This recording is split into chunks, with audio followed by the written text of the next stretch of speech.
Arthur e Carol, sejam bem-vindos ao podcast Obrigado. da superação, da educação e da cultura. Obrigada. Porque as pessoas pensam que nós falamos só sobre superação, nós falamos principalmente sobre educação e cultura também. Sim. Eu tenho algumas perguntas, é muito interessante o trabalho de vocês, parabéns, obrigado por nos prestigiarem aqui. Vocês são jovens, né? Quantos anos você tem? 25. Nossa, ele falou a verdade, eu achei que ele ia mentir. É sempre assim? Sempre assim. É o papel do marido, né? Cada lugar ele fala uma idade, sabe? Nós precisamos trazer mais parceiros de trabalho que também sejam parceiros na vida, né? Eles são casados. Isso Ih, rende. quer casar comigo agora. Isso rende, gente. Isso rende. Rapaz, Só eu vou porque falar... tá na moda. Não. Eu deixo a barba, porque a barba... Me disseram que com barba eu fico charmoso e eu conseguiria alguma coisa bonita. Então fica quieto no seu canto aí. Você tem quantos anos? Eu tenho 31. Manda quem pode, obedece tem juízo. Exato. Cara. Eu tô vendo como é. Como foi o início de vocês? Vocês já têm, assim, vocês vieram do segmento audiovisual, do segmento cultural. Vamos começar por aí. Sim. Ou isso é uma coisa que foi se desenvolvendo? Porque essa escolha, né? Ou vocês escolheram ou foram escolhidos? Na verdade, assim, o meio artístico ele sempre esteve comigo, né? Eu sou de família de artista, meu bisavô era artista, meu avô foi um humorista, trabalhou na Praça é Nossa, fez as grandes... Pode falar quem é? Arthur Miranda. Trabalhou ao lado dos maiores humoristas ali na época do teatro de revista. Meu pai também é diretor, ator. Então eu já nasci no meio da arte, né? Eu nasci já acompanhando. Só que na época eu iniciei minha carreira como ator. Trabalhei no Sítio do Pica-Pau Amarelo, ator de teatro, fiz várias peças de teatro pelo Brasil inteiro. E aí achava que era isso que eu queria, né? Até que um dia eu fui estudar cinema e aí eu tava num set de gravação, acho que foi o maior set, um set da Globo. E naquele set eu já estava assim, meio ator, meio diretor. E eu percebi que ao longo do set eu só queria saber sobre a câmera. Ah, mas o que é essa câmera aí que você tá usando? Ah, mas por que você escolheu essa lente e não aquela? Mas por que isso, por que aquilo? E aí eu Curioso. sei que... e aí na hora que chegou no final do set eu falei assim, cara, eu cheguei no auge do que qualquer ator quer, que é trabalhar... um dos auges, né, no Brasil, que é trabalhar dentro da Globo como ator. E eu não tô nem aí pra ser ator aqui dentro. Eu quero ser diretor. Você queria... E aí naquele dia eu fiz juramento pra mim que eu nunca mais pisaria como ator na frente de uma câmera. Puxa E daí vida. em diante foi só direção de audiovisual.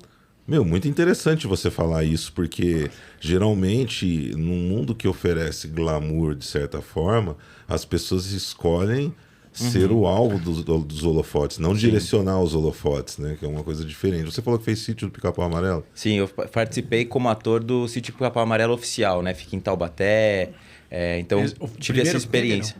Na verdade, não no da TV, né? É o grupo oficial que é de teatro. De teatro, Que olha. tem o Sítio do Pica-Pau Amarelo. Eu não sabia, não. Tem. Lá em Taubaté.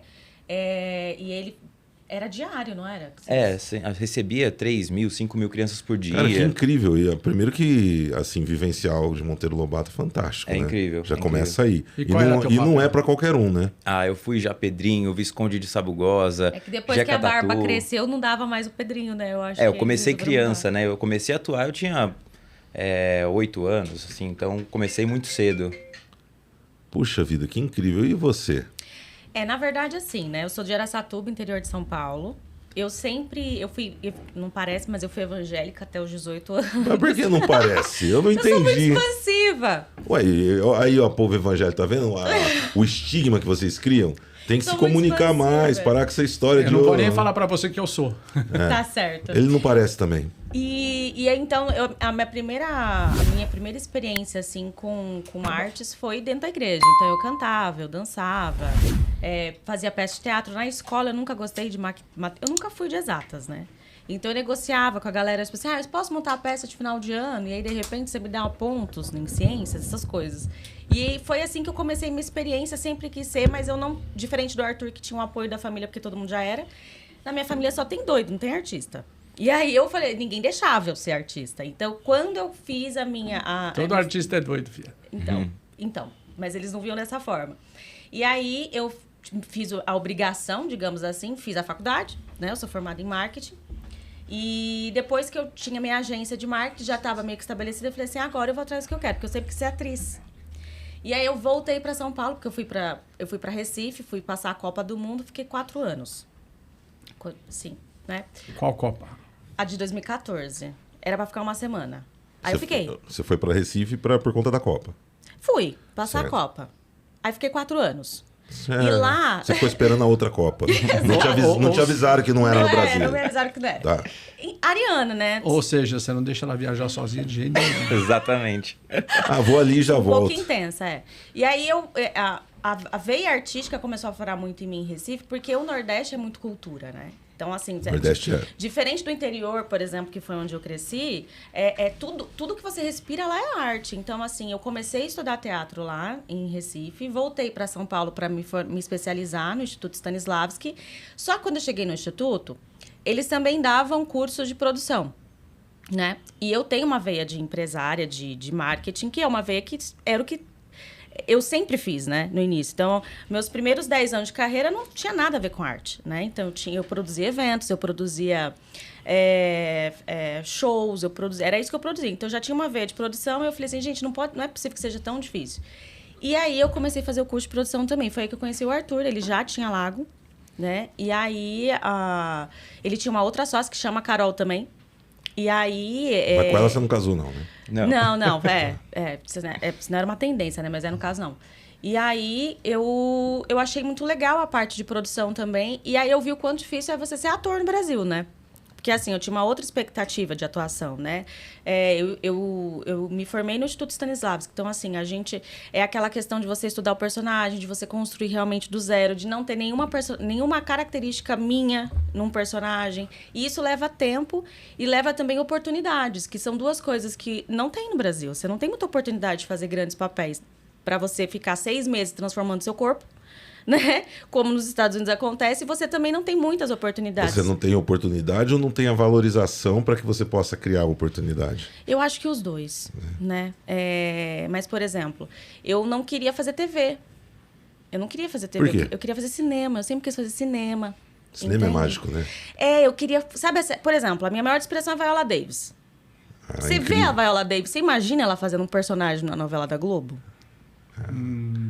Olha, Não dá, gente, porque uma novela grava de 20 a 70 cenas num dia. cara, não dá por conta da Entende? intensidade. Exato, não Mas tem não como. a intensidade só de gravação, a intensidade dela como atriz. Exato. E o tipo de entrega que ela provavelmente, ou qualquer ator...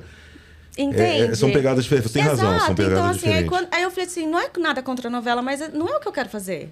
Eu quero fazer um personagem que você assista o filme e fala assim, cara, não parece você. E ela tá com um filme legal agora ainda. Tá. Maravilhoso. Ela é maravilhosa. Tô pensando em assistir né? esse final de Filmão. semana. Não, ela é maravilhosa. incrível. Ela É choro do começo ao fim. Ela é perfeita. Então, assim, e aí foi assim que a gente se encontrou. E aí eu trabalhava no meio corporativo na época.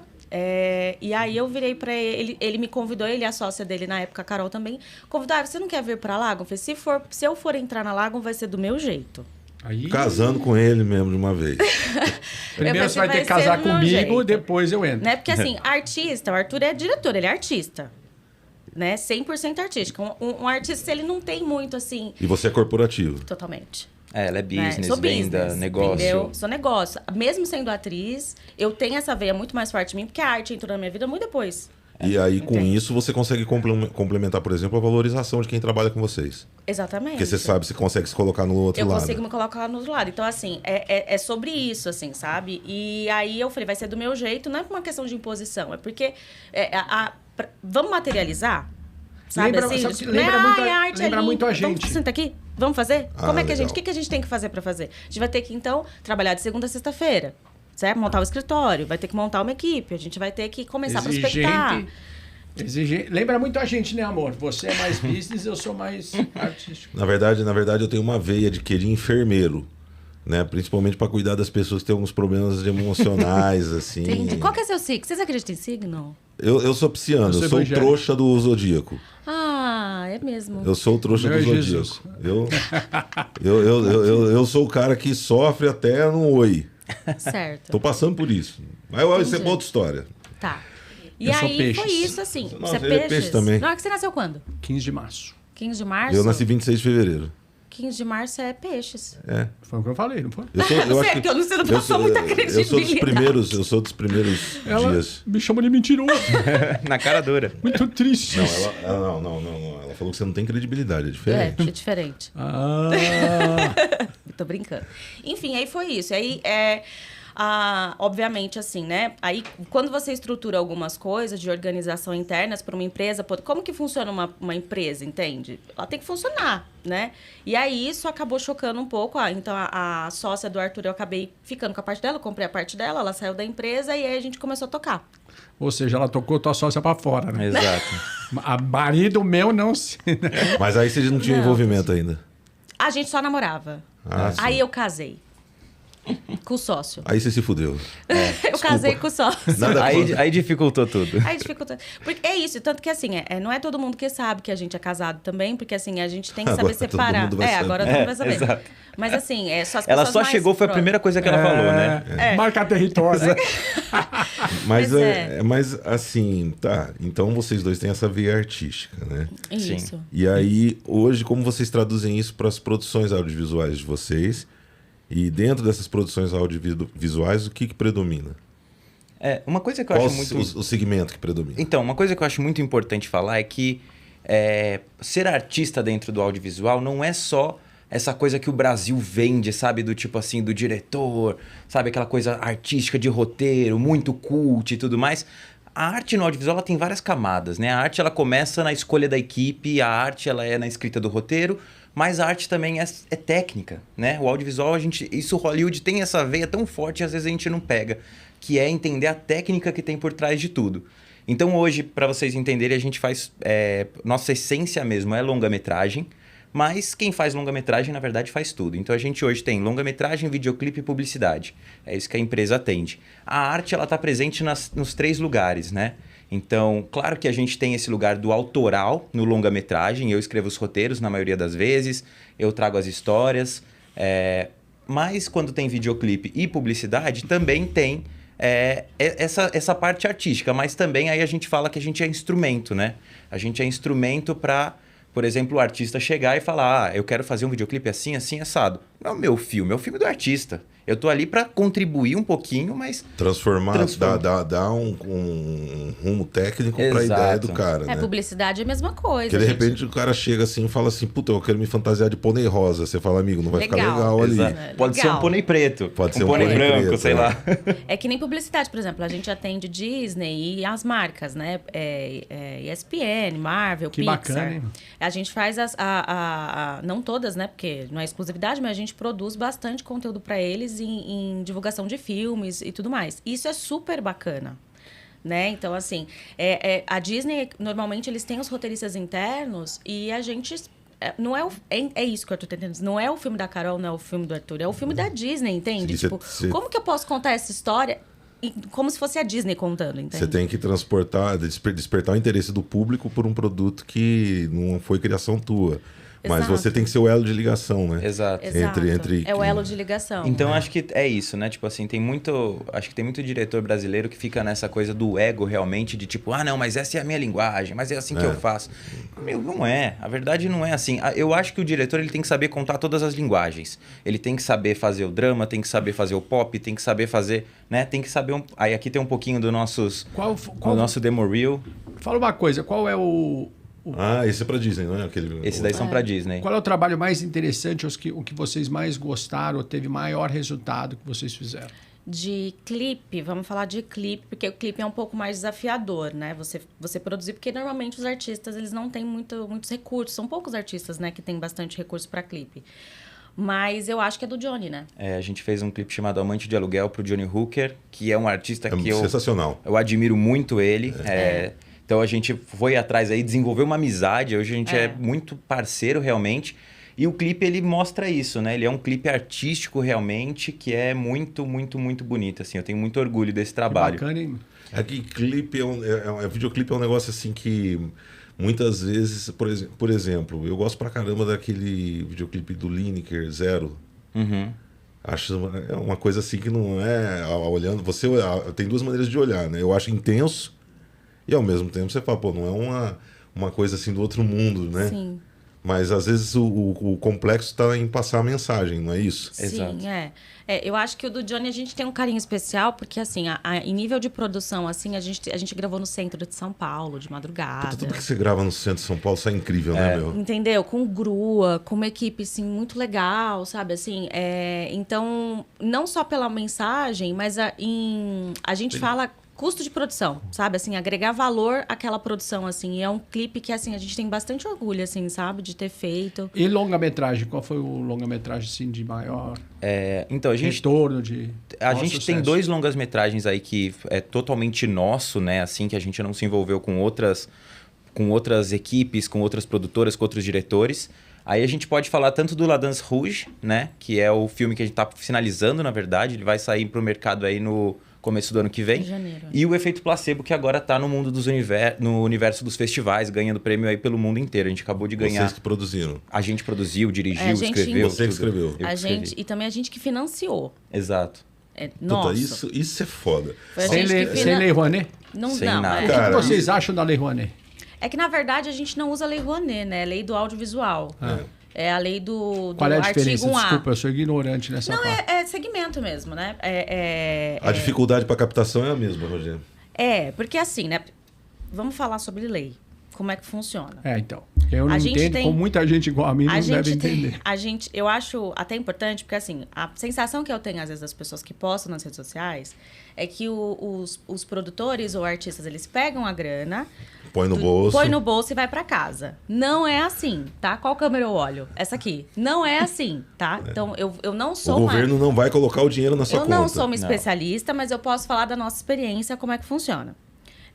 Para você fazer um filme financiado hoje no Brasil, você precisa da Ancine. Então, primeiro você tem que ter o roteiro, certo? Então, você já gastou um O tempo... argumento, né? Eles chamam de argumento. Nesse Não, caso é é o roteiro roteiro. mesmo. É um Você tem que ter roteiro completo? Você tem que ter um Roteiro. roteiro registrado. Para você ter um roteiro registrado, você tem que ter tido um roteirista que trabalhou ali pelo menos 6 meses, 1 ano. Então, já foi uma grana. Isso já foi uma grana, é isso aí. Certo? Aí você registrou a Biblioteca Nacional e a gente também sempre registra na gringa, certo?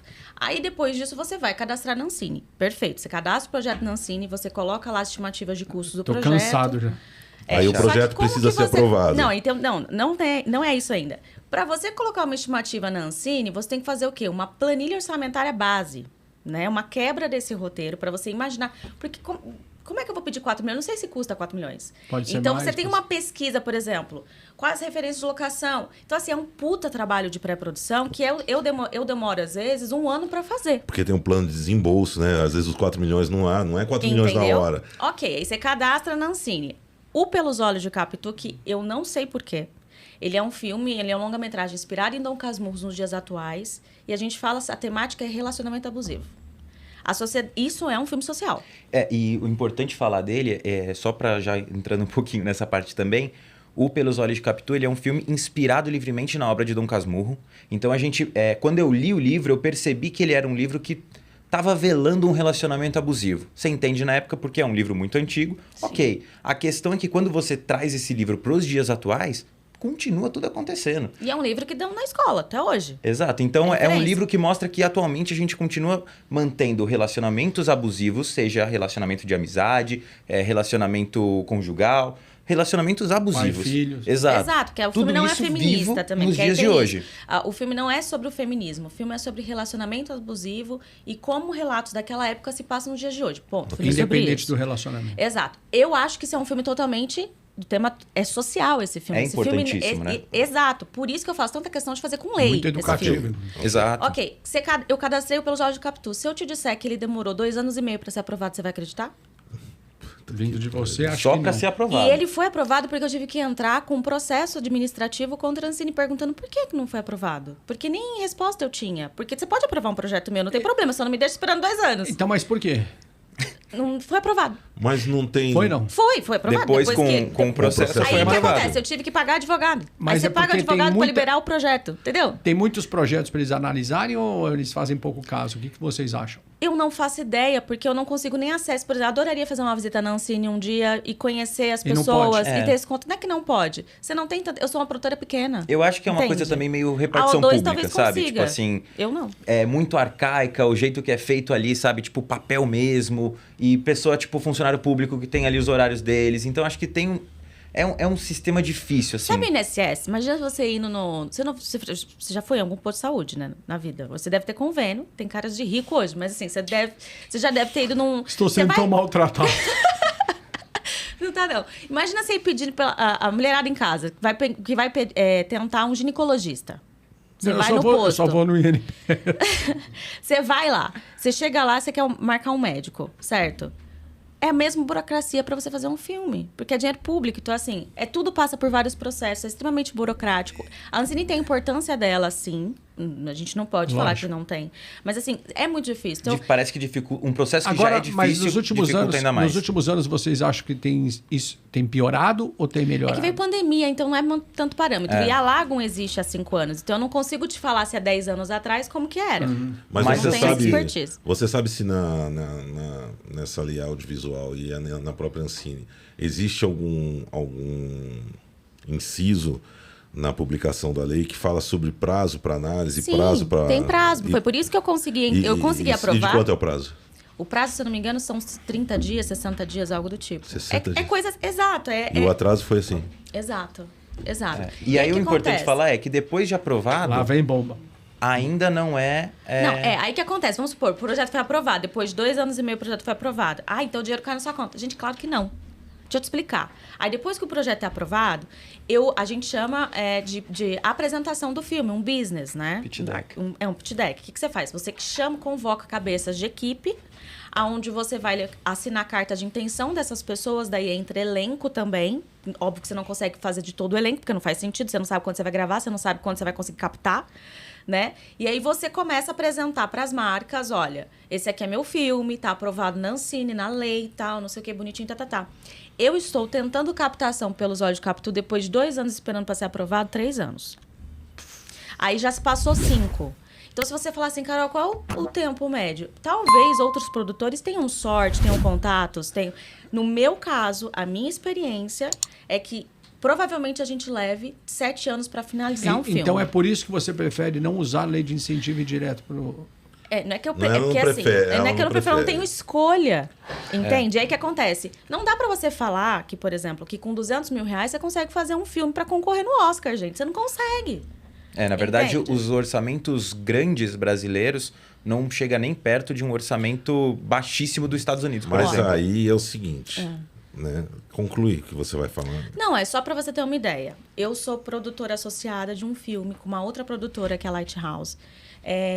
Que tá rodando agora, inclusive, Rodeio Rock, que é um filme super bacana, que vai passar na Netflix. A Netflix também é associada, né? E é um filme que tem orçamento, né? Eu não sei se eu posso falar o orçamento, mas é um orçamento assim. Não é um orçamento enorme. Aqui você pode falar qualquer coisa.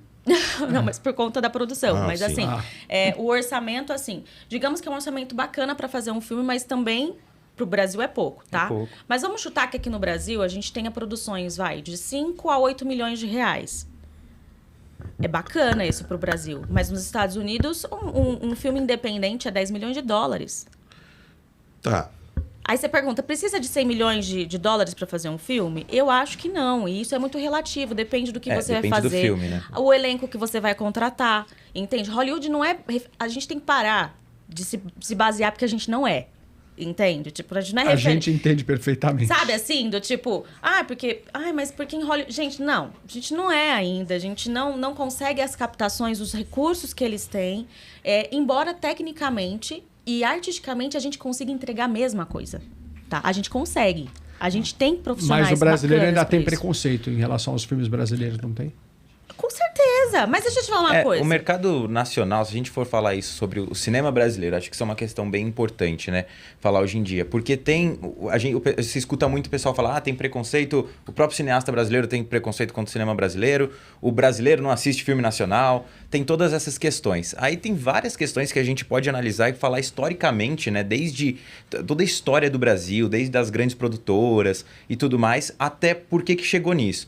Mas a nossa grande questão hoje é que, assim, quem faz cinema brasileiro no Brasil? são a verdade. 80% é filhinho de papai. O cara se formou numa faculdade, ele consegue ter o incentivo ali para começar a produção. Incentivo do papai. Não, mas e aí depois disso ele vai sair disso, porque as faculdades de cinema são caras, ou a pessoa tem que estar morando fora para estudar. Exato. Ela volta, faz. O que esse diretor vai fazer? Ele vai fazer o filme que ele quer fazer. Ele vai falar assim, eu quero contar a minha história do fulano que nasceu ali, que aconteceu tal coisa, e esse é o filme. Mas aí o que acontece? Ele pega e tem uma lei de incentivo. Certo? A lei de incentivo é importantíssima. Eu vou bater essa tecla, mas vamos continuar. Beleza. Ele conseguiu a lei de incentivo. Quando você consegue a lei de incentivo para um primeiro filme, ele é legal porque vai viabilizar. Quando chega no segundo filme, ela começa a virar uma muleta. E aí o que acontece? Você tem a lei de incentivo, ele está fazendo um filme que só talvez ele queira assistir. E claro que tem pessoas que querem assistir, mas não é um filme de gênero, como costuma falar nos Estados Unidos, né? Na indústria a gente tem isso. Comédia, romance, não sei o quê, não sei o quê, não sei o que lá. E o Brasil não tem filme de gênero. Na verdade, está começando até agora.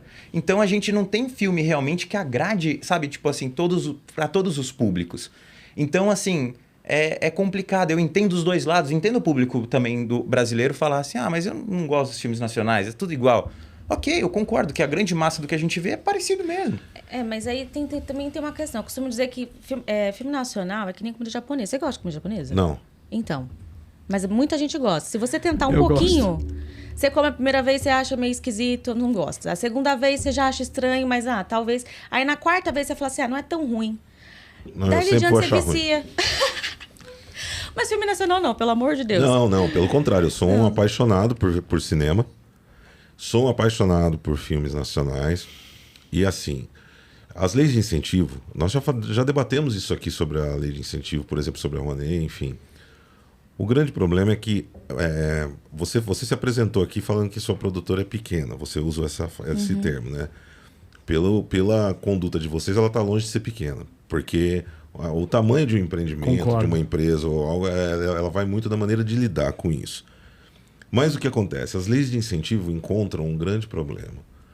Eu acho que falta proteção para as produtoras menores, para os artistas menores, Concordo. porque deveria ter um complemento, um inciso que determinasse que a partir de um certo ponto ali de expertise da produtora, ela já entraria lá atrás na fila para priorizar, porque captar é mais difícil. Mas Primeiro, você sabia, não querendo te interromper, mas você sabia que na Ancine, quanto maior você é, mais dinheiro você consegue tirar? é errado.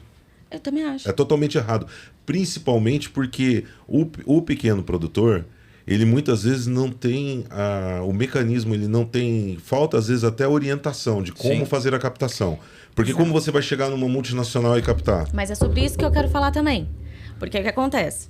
Lindo, aprovei o projeto. Gente, consegui. O projeto foi aprovado, eu tenho o business dele. Eu tenho também aqui carta de intenção, atriz. Vamos conseguir esse dinheiro. Vou bater na porta da empresa. E as empresas? Não quer nem saber de mim, deixa eu te falar, ele não sabe quem eu sou, entendeu? E tem um outro detalhe, que agora eu vou me comprometer. Mas eu vou falar uma coisa pra vocês. As empresas no Brasil se acostumaram a aportar só de lei. Sim. Eles não querem entrar com patrocínio direto, entendeu? Mas a gente, vamos... Eu sou formada em marketing. Bora criar uma estratégia de product placement e a gente insere uma cena que vai representar isso, o seu produto vai... Elas não querem, a gente não tem nem acesso a isso, entende? Então, assim... É engraçado como eles não sabem o retorno que eles vão ter, né? Não é sabe, falta de entende? conhecimento, Até porque né? um filme não morre, Então. entende? Um filme não morre. Dura Mas muito. você sabe por que acontece isso na prática? Eu tenho uma empresa. É isso que eu ia falar. Você, como empresário, pode Eu responder tenho pra uma gente. empresa, minha empresa está em 6 países. E eu já fiz diversas ações. Eu já enxerguei, por exemplo, no atletismo paralímpico, fui pioneiro. Então as pessoas falam para mim, os colegas de outras empresas, mas você não ganha dinheiro com o atletismo paralímpico. Eu falei, não diretamente. Indiretamente isso fortalece demais a minha marca. Sim. Né? Só que existe um mecanismo dentro disso que é o tráfico de influência. Então, assim, no Brasil, as grandes corporações, infelizmente, elas quando chegam ao Brasil, quando empresas de fora, quando chegam ao Brasil, já estão... as pessoas não sabem, mas existe no mercado financeiro uma plataforma que cria contas para proteger, por exemplo, contas bancárias, para proteger, por exemplo, as contas das empresas que muitas vezes sofrem bloqueios com ações trabalhistas, etc. e tal. Resumindo, muitos empresários de empresas grandes e multinacionais têm contas paralelas. Quando você olha, assim, empresário teve a conta dele bloqueada e o cara continua tendo um bom padrão de vida. Você fala, de onde ele tira o dinheiro? Dinheiro protegido.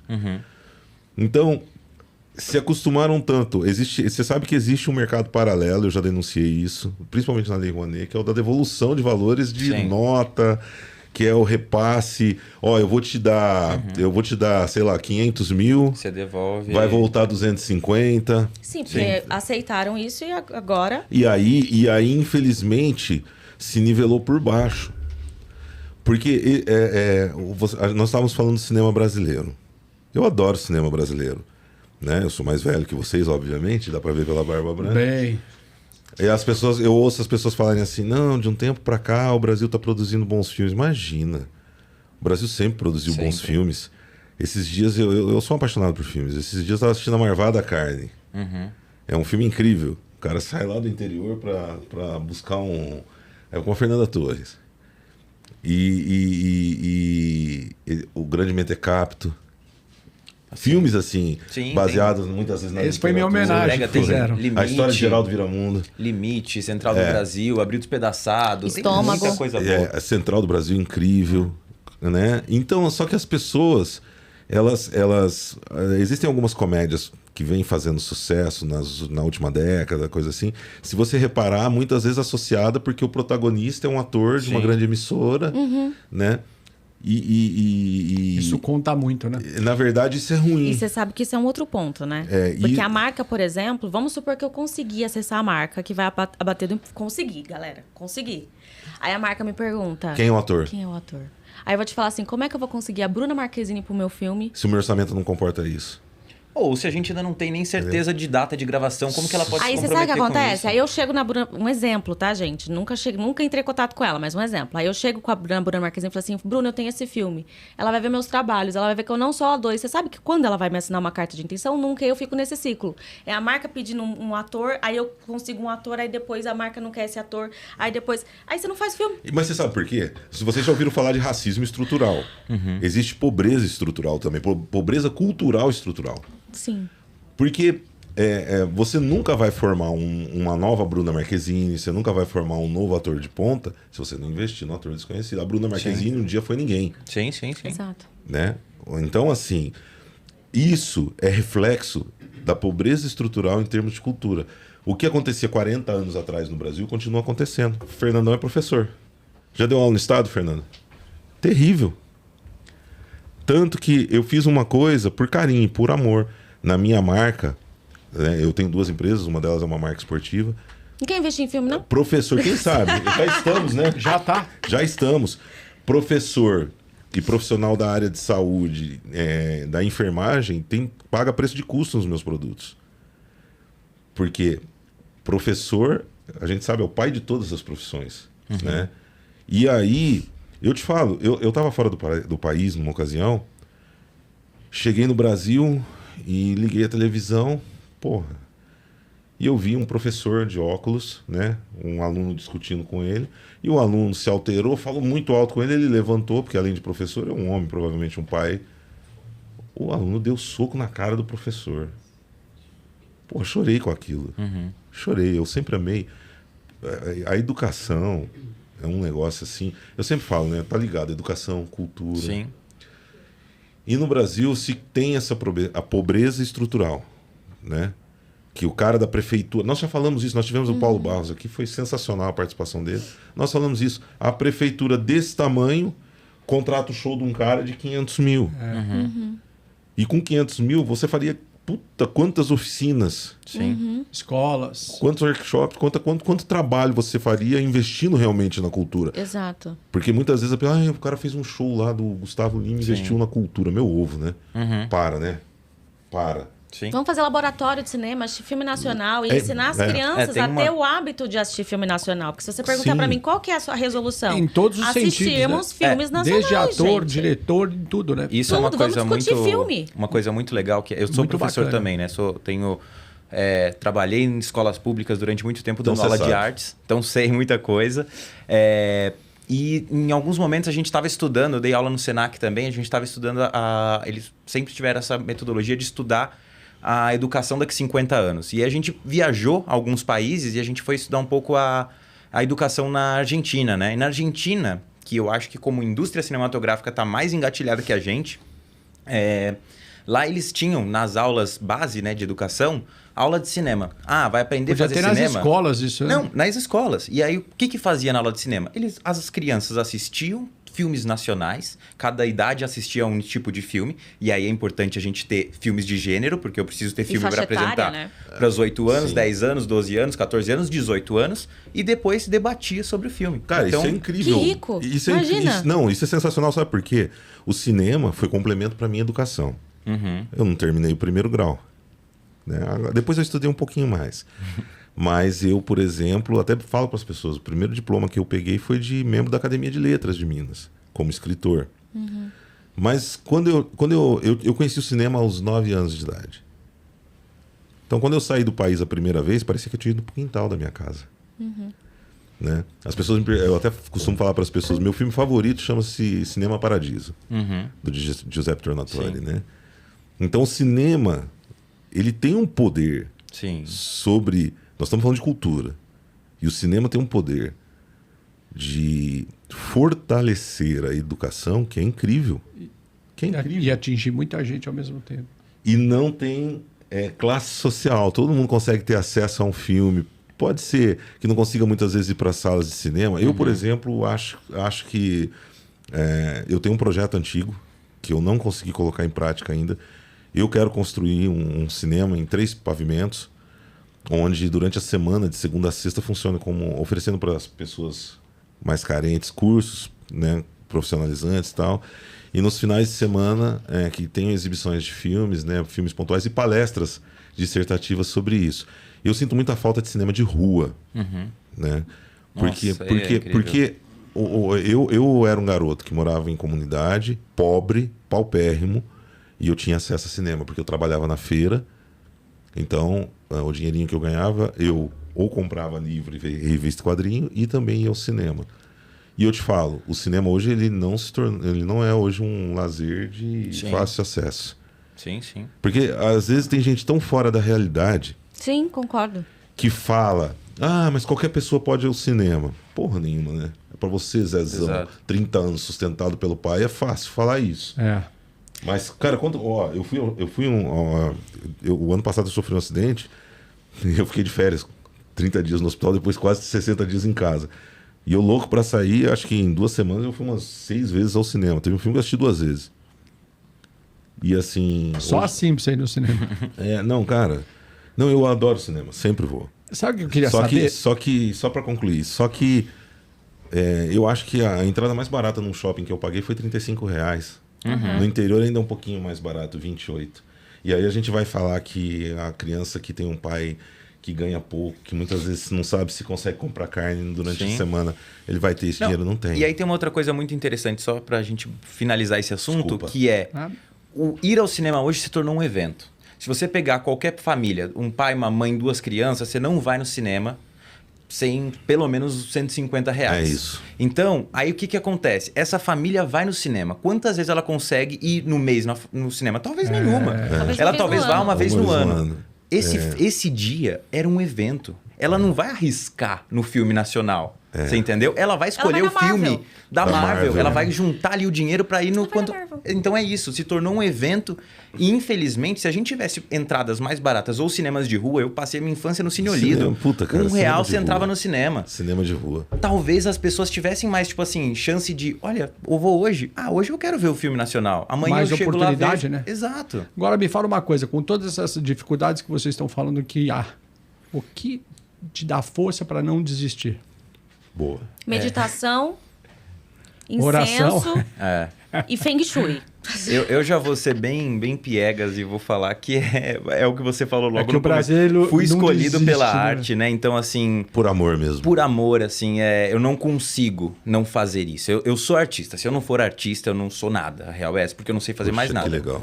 Então, eu amo a minha arte e eu entendo que a minha arte... Eu sempre acredito na arte ponto. Para mim, arte é transformação. É isso. Arte Puta, ser cara, que transformação legal. não quer dizer que uma comédia não é arte. Quer dizer que a comédia, às vezes, é o suspiro de uma família que está passando dificuldade no final de uma noite. É dar aquele suspiro e falar, alegrou meu dia. Então, a arte, independente do filme, independente da arte específica, ela é transformação. E eu imagino que é uma maneira de eu levar a transformação do mundo que eu espero dentro da casa de uma pessoa. Arthur, sabe o que eu queria saber? Quanto tempo demora para você montar um filme? Porque eu sei que, por exemplo, tem projeto, tem que fazer o roteiro, edição, depois você fala. A montagem. Montagem todinha de um filme. Eu queria que você explicasse tempo por tempo, Do início ao fim. do início ao fim. Então, a gente Até tem... para as pessoas saberem. A gente tem, assim... Vamos lá, vou falar... Tentar entrar num meio termo aí pra gente também não perder... Depois que você já teve a ideia de um filme que você queira construir. Eu pego... O que eu faço primeiro? Pego um roteiro, ou vamos... Quanto tempo pego uma demora? ideia. Escolhi um tema. Aí eu pego e começo a escrever sobre esse tema. Normalmente, eu levanto a base de um roteiro em um mês, vamos pôr. Isso você faz rápido. Exato, faço rápido. Mas aí é a base, essa base não significa nada. Aí o que eu faço? Eu pego essa base, ligo para uns parceiros roteiristas que também que querem entrar, que contribuem, que estão comigo aí há muito tempo, e a gente começa a desenvolver. Vamos pôr aí que a gente vai ter mais uns 3 meses para eles desenvolverem um roteiro que ainda vai ser um esboço. Terminou esse roteiro, passo para Carol. Carol pega esse roteiro, cria um orçamento. Criou esse orçamento, dependendo do valor do filme, a gente vai inscrever ele em alguma lei. Aí tem essa lacuna, mas vamos supor que foi rápido, em 6 meses a gente conseguiu fazer todo esse processo. Aí a gente iria para a pré-produção realmente. Entrou o dinheiro, vamos para a pré-produção. Eu acho que uma pré-produção bem feita, pensando que a gente não tem muito dinheiro, é o mais importante. Um filme que ele foi planejado certinho, tem mais chance de ser um bom filme. Então, o que a gente vai fazer? Vai para locação, vai fazer storyboard, vai desenhar, vai pensar em todos os possíveis erros, vai criar cronograma. Mais, uns 6 meses, eu acho que é uma boa pré-produção. Aí a gente vai para gravação. Então, a gente já está em um ano, né? Um ano até aqui. Aí a gente vai para gravação. Gravação de filme nacional hoje é um luxo você ter mais de 30 dias. Mas eu prefiro reduzir na ideia, ter uma equipe reduzida, falar assim, em vez de ter... E as equipes hoje são muito grandes, tem equipe de 60, 70, 150, 200 pessoas.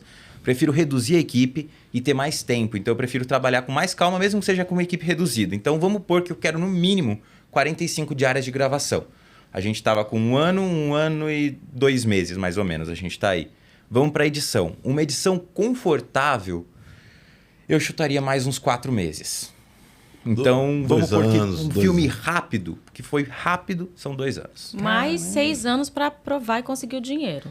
Não, pensando que a aprovação foi rápida. Isso eu entendi. Você entendeu? E série? Então, assim, também depende muito, porque tem série que ela, por ser série, ela se torna mais fast food. Então é tipo, pum, pum, pum, pum, vai. Abre vários diretores dirigindo, então abre 7 ao mesmo tempo. Então tem séries mais rápidas. A realidade, na verdade, é que o tempo vai depender do quanto dinheiro você tem. Entendeu? É isso, quanto dinheiro você tem. Dobra a equipe. Então, assim, Exato. é que nem, por exemplo, às vezes um cliente me liga e fala assim, eu preciso gravar amanhã. Você sobe a produção? Eu subo a produção pra você amanhã. Só que vai custar isso, entende? Eu acho que assim, existem 3 coisas no cinema. 1 é dinheiro, 2 é tempo e 3 é qualidade. Se você não tiver um desses, você tem que ter os outros 2. Então, hoje o que eu prefiro se eu não tenho dinheiro, eu preciso de muito tempo e qualidade. Então, para mim, é as minhas prioridades hoje, entendeu? E muito bom. Quais os temas de séries e filmes que vocês acham que mais atrai a atenção do brasileiro hoje? O brasileiro é uma grande incógnita, né? Porque, assim, não faz chega a não nem fazer sentido na minha cabeça que o Brasil, nós somos um dos países que mais consome streaming no mundo. E redes sociais. Só que se você perguntar pra moçada o que eles assistem, eles não assistem conteúdo nacional. Então, eu não sei nem te dar essas métricas de produções nacionais. Exato. Uma coisa que funciona muito agora com métricas de fora, né? Coisas pra galera teen funciona muito, né? Eles gostam muito. Consumem muito. Né? Consomem muito isso. Stranger Things, por exemplo. Tipo, é para uma faixa etária ali, né? Dos 14 até... tudo bem que nós assistimos e adoramos, mas assim... Tudo que tem essa temática teen hoje está sendo mais consumido pelo acesso que essa galera hoje tem à internet, é o streaming. Então, eu acredito que... mas eu acho que gênero, assim, eu acho que o suspense é um conteúdo que vende bem, é um gênero que vende bem. A comédia também vende bem. No Brasil, comédia, né? Não, mas eu comédia. acho que fora também, assim, é um gênero que você se garante, né? Sim. E os filmes de fantasia. Eu acho que os filmes de fantasia, eles conseguiram um lugar, principalmente por conta dos filmes de herói, né? E também se você vem de Star Wars, Jurassic Park, todos esses são filmes, né? Que, tipo, atraem todo mundo, né? Não tem quem não queira ver. E hoje em dia, desde de Jurassic Park, a gente já tem isso, né? Tipo, eu quero ver um dinossauro vivo na minha frente. A sua oportunidade é o cinema.